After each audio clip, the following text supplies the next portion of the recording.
Perhaps not yet, but I have a power over sleep, and I can awaken what's inside you. Then you'll be free to be who you truly are. Here's your look at the new Diamond Select. This is the Kingdom Hearts 3 GameStop exclusive gallery statue of Maleficent.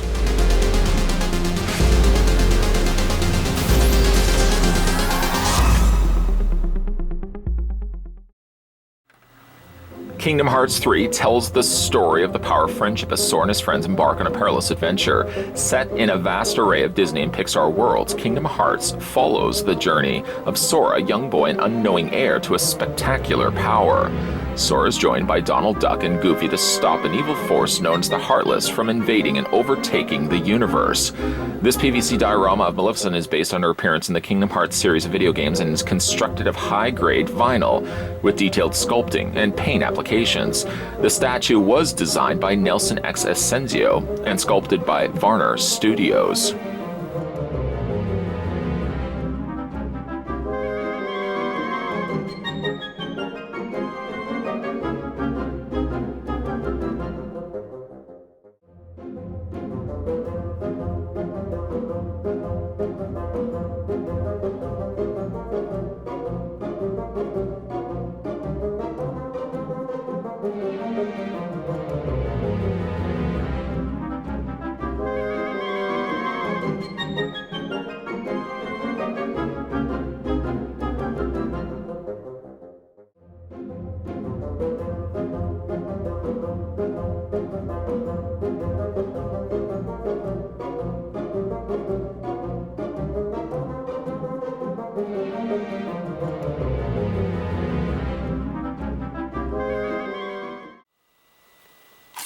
Those looking to pick up this one for yourself, I don't blame you. Maleficent happens to be my all-time favorite Disney villain. Did you happen to know that? Needless to say, this gallery statue is an exclusive to GameStop, so that's where you'll be able to find this. I'd like to send out a big thank you, if I can, while I'm going ahead and measuring this off, telling you guys I'd like to send out a big thank you to the folks over at Diamond Select who are nice enough to provide this sample my way. Again, if you guys are interested in picking this one up for yourself, it is a GameStop exclusive. According to the readouts, and if I'm reading this correctly, you're looking at the gallery statue of Maleficent standing 11.8 inches in height.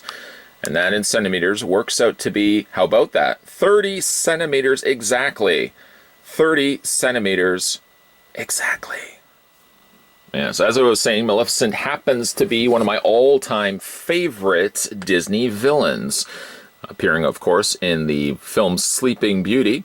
I think I must have watched that film a good 20 to 100 times when I was younger, and then another 100 times or so when I got older. Unfortunately, though, never really liked the Maleficent standalone films with Angelina Jolie. I feel like she really didn't deserve a backstory. It didn't really need a backstory. Anyways, that's for another story altogether. Looking at the display bottom base that Maleficent is going to be standing atop of, as you can see, it's adorned with several soldier Heartless. You can see 3 of them. There's one there's one there, and obviously there's one right there on the side here as well. You would almost imagine, based on the size and the stature of this statue, that you would think it would probably be heavy, and it's not.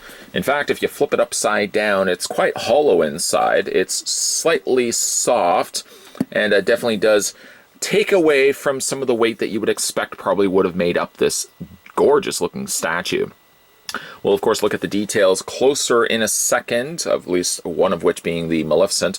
But again, getting a better gander at the display bottom base. I like how all of the soldier Heartless are wrapped up, not only in the purple smoke, seems to be enveloping one of them, but also the fact that you've got this thorny, kind of spiraling snake that starts its way underneath Maleficent's cape and drapes its way all the way around, slithering its way around the soldier Heartless and all the way up to the top, spiraling its way around along to the back of Maleficent. It really adds a whole lot of extra depth to this particular piece. I love the fact that the base has as much personality going to it. Even each of the individual Heartless have their own detailing exactly recreated, right down to the fact of the little chest piece there. which as you can see is elevated and raised from the rest of their bodies. Really finely painted, like the additional silver that's been added to the helmet sections, the combinations of the silvers, the reds, and the blues making up primarily all the body of Heartless. Just an overall neat looking display base, and that's even before we start having a look at Maleficent. Now, when you look up, way up, then we've got Maleficent standing atop of that smoking, spiraling snake of spikes. That's a whole lot of S's. What a neat looking design for Maleficent. She looks exactly as she appeared in Sleeping Beauty. We'll try to omit the 2 Maleficent films. I don't even know if the second Maleficent film has come out. Honestly, I don't even care. Angelina Jolie was a good pick to play Maleficent, don't get me wrong, but again, I didn't think the character really required any bit of a backstory. She was evil. That was good enough for me, and so therefore I really didn't care for the film that much. But we're not certainly talking about the live-action representation of Maleficent. No, we are looking at the Sleeping Beauty version of Maleficent, and boy, oh boy, was she a devilish, evil character, and certainly represented here quite nicely here with the Diamond Select release as a GameStop exclusive, the gallery statue. I keep trying to show close-up looks at Maleficent, and ultimately I'm getting snagged by the fact that she does have her scepter in her hand. The scepter, as you can see, is done in gold plastic, that PVC plastic that makes up the majority of the statue. And up at the top there, I really like how they've added this additional translucent green. It's not all completely green, in fact. If you look at the edges of it, it's all done in more of a lime green and gets kind of a little bit more yellowish as it's in the center section. You would almost even believe that the statue could light up. I believe I have considered the thought of even running a light in the bottom, but I don't think anything of it would be reaching to the top that would involve this having to be hollow, and I don't think that is the case. But I would certainly love to see how this could be done if this could be light up, this whole section right here. It does seem like the scepter is attached into her hand, a staff, if you will. You rather call it a staff. It's attached to Maleficent's hand via an elastic, a clear elastic, which from a distance you don't see it as much, and all the more reasoning why I probably would not take it off. I don't think the grip would loosen any bit more. I don't feel like this is going to fall out because ultimately the staff is plunged its way into the circle opening there on the bottom of the base. So I really don't think like this is going to go anywhere anyways. Primarily, the coloring of Maleficent is all jet black, with a slight different approach to black done on the headdress section here. I love those horns. One of my all-time favorite aspects of Maleficent was that she kind of looked like a female devil. This is done in a slightly more shinier version of black, unlike the more matte black treatment that's been given to the rest of her. It's more a cloak, I suppose, than a cape. The cape is sort of a continuation, it seems, on the back of her cloak, but it's more so a cloak. The interior of it, however, is done in a really nice lilac purple, which happens to make its way up the center section of her and jets out the back of her collar. I really do like that as well. We spin it around. There's not a whole lot happening from the back. I mean, granted, yes, that's one of the benefits of having the fact that the base kind of really works as a 360 turnaround. Even if there's not a whole lot happening on the back for Maleficent, at the very least, you've still got the display base bottom that shows off Heartless in three different forms. And then because you've got, again, that spiraling snake of thorns, again, it adds just a little extra depth to an otherwise very vacant back section of Maleficent. I like the texturing that they've added to the creases and wrinkles to her cloak. I love the fact that it even just kind of flows off the bottom of the base like it's a trickling pool of water. I really like that quite a bit. Feeling I was a bit restricted to show you guys some closer looks at Maleficent, I did the unthinkable. Yes, I removed the clear elastics so we can remove the scepter, the staff altogether. At least I can show you guys a closer look at that. It kind of looks like it does have a face a bit, doesn't it? The eyes, the nose, perhaps a frown or a very large mustache.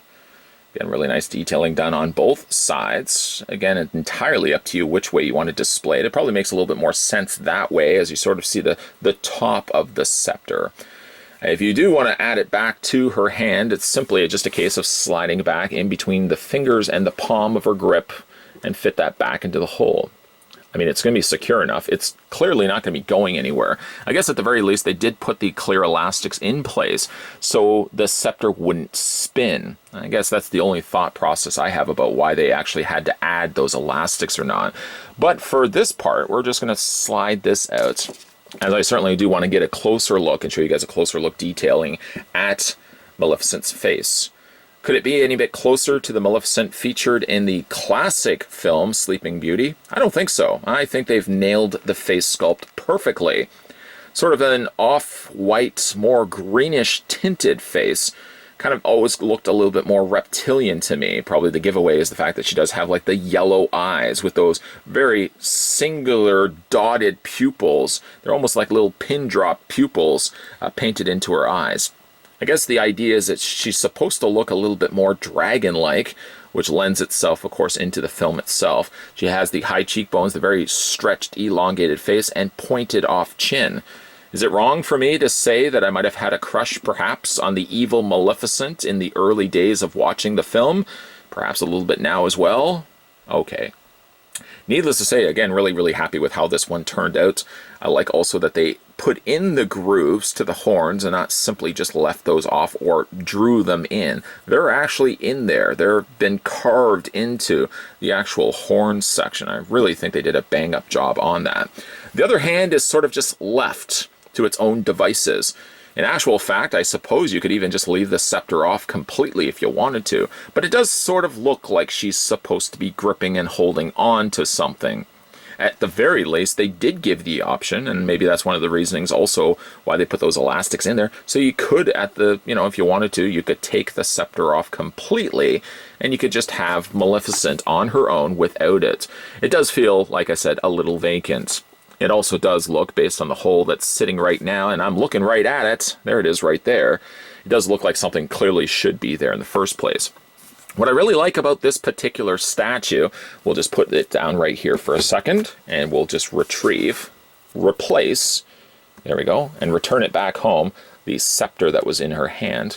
What I really like about this particular statue is it feels finished all the way around. A lot of times if you get a statue, for example, the focal point obviously is looking at it straight on. Sometimes if you turn a statue around to the back, there clearly is not a whole lot happening in the back. And obviously the whole point of it is you're going to be looking and displaying your statue from the front. What I like about this particular statue is that there's character all the way around, that they took the time and took the liberties to finish everything on a 360 turnaround. In some ways, you could even display the statue looking like this, because you still kind of get the side of Maleficent, almost as if she's kind of looking back at you. And that's a pretty neat effect as well. Granted, yes, it's not going to be the way I'm going to be displaying it, but it's still neat the fact that Diamond Select would give you a full 360 turnaround view of such a cool looking statue like Maleficent here. Two of my all-time favorite Disney classics growing up as a kid was the original animated Robin Hood and Sleeping Beauty. I must have rented those about 100 or so times from my local Jumbo Video. Remember Jumbo Video? Free popcorn? Mascot was an elephant? Walked around, free popcorn? Jumbo Video? No? Nobody remembers that. I remember that. Needless to say, I'm sure my parents probably came to their senses and realized it was more financially sound to simply just go out and buy the VHS clamshell cases. And then, of course, my continued frenzy watching of both those films continued from home. Didn't have to rent those at all. Something about Maleficent stood out to me back then, even when I was a kid. Still, I have that same feeling when I look at the character now. She's sleek, slender, almost reptilian. She's shrouded all in black, and in a way, she's kind of attractive as well, in a pretty evil sort of way.